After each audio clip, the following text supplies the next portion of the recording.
Sinong mag-aakala na itong lola na ito na nagtrabaho bilang katulong noon ay ganap ng abogada ngayon?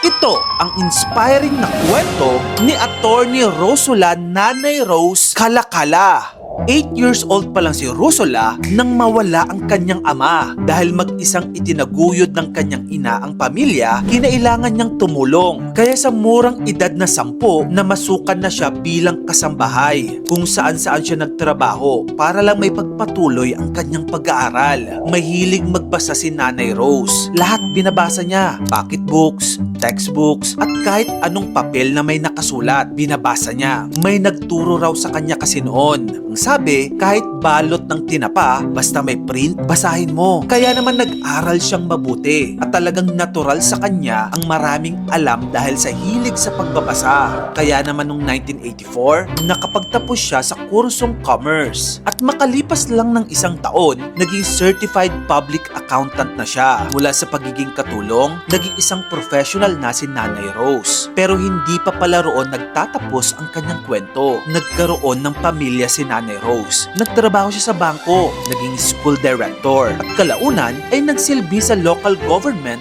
ng Jones Isabela. Doon niya napansin ang isang problema. Kulang ang mga abogadong nagsisilbi sa kanilang bayan. Maraming batang abogado ang mas pinipiling magtrabaho sa malalaking syudad gaya ng Metro Manila. Kaya naisip niya, baka ako ang pwedeng magtiyaga rito. Habang papalapit ang kanyang retirement, tinanong niya ang kanyang sarili. Anong gagawin niya sa mga susunod na taon? Mamamasyal na lang ba? O gagamitin niya ang panahon para makatulong sa ibang tao? Kaya sa edad ng 58 years old, napagpasyahan niya, papasok ako sa law school. At doon, halos araw-araw, gusto na niyang sumuko. Hindi kasi madali ang law school. Tapos may trabaho pa siya sa araw. And then nag-aaral naman siya tuwing gabi. Napakaraming kailangang basahin at i-memorize. Sa kabila ng hirap at pagsubok, laging sinasabi niya sa kanyang sarili, kapag sinimulan mo ang isang bagay, dapat tapusin mo. Hindi raw siya ang pinakamatalino, pero matyaga si Nanay Rose. Kaya kung kailangan niyang doblehin ang effort, dodoblehin niya.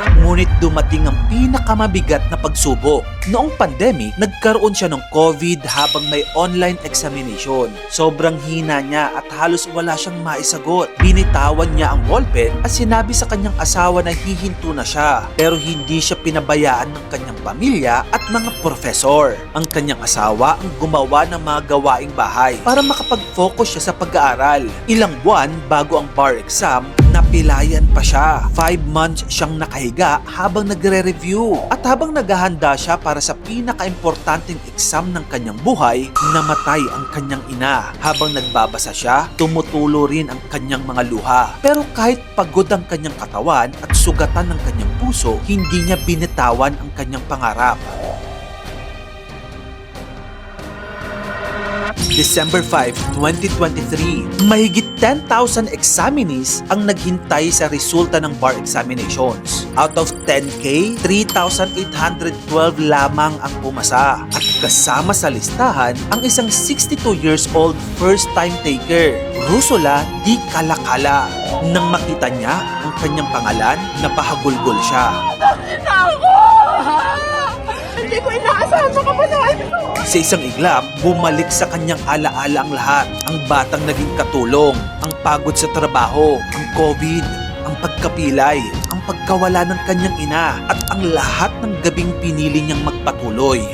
Ang dating yaya noon, isa ng CPA at abogado ngayon.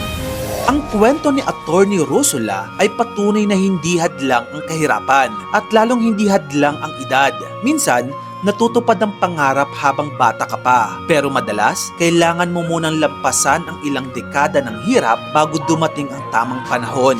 Kaya wag mong sabihing huli ka na. Dahil sa edad na 62 years old, hindi nagtapos ang kwento ni Nanay Rose. Doon pa lang nagsimulang pinakamagandang chapter ng buhay niya. Kaya habang buhay ka, may oras ka pang baguhin ang kwento ng buhay mo. Kung gusto mo pa ng mga ito pang inspiring contents, dito lang yan sa channel ko kaya follow ka na. Maraming salamat sa panonood mga kamagkano.